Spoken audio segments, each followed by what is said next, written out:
Ano kaya isipin niya? Sana guys na sana magdami sana yung subscribers ko sa YouTube, na sana ma-subscribe niyo din ako. Sana kasi ngayon subscribers ko pa lang ngayon 28 pa lang kaya ngayon gusto ko padamihin. Kasi ngayon sana guys, kung gusto niyo lang mag-shoutout sa akin, shoutout na ako Kasi nandun ako nasasayahan din ako kung gina-shoutout niya ako. Kaya papakita ko sa inyo mamaya yung pusa ko.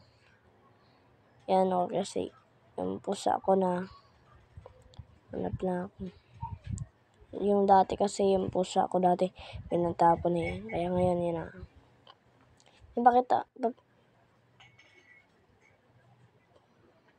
Papakita ko lang.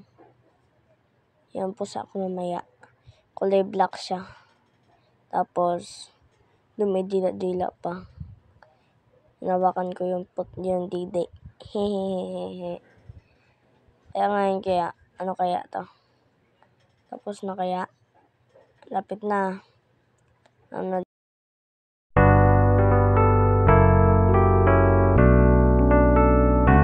Hey, welcome. Yan ang ngayon po sa kung sinasabi kong si Item.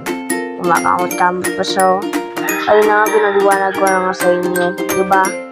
Kita niyo na ba yun? Yan na, okay. Yan na siya. Lapag-lapag na sa ulo. Lapag na didi. Ayun na katlaga si Item. Bye-bye guys. At dito na nagtatapos ang kwentong sa pusa. Ang pangalan ng Item. Kaya ngayon, bye-bye.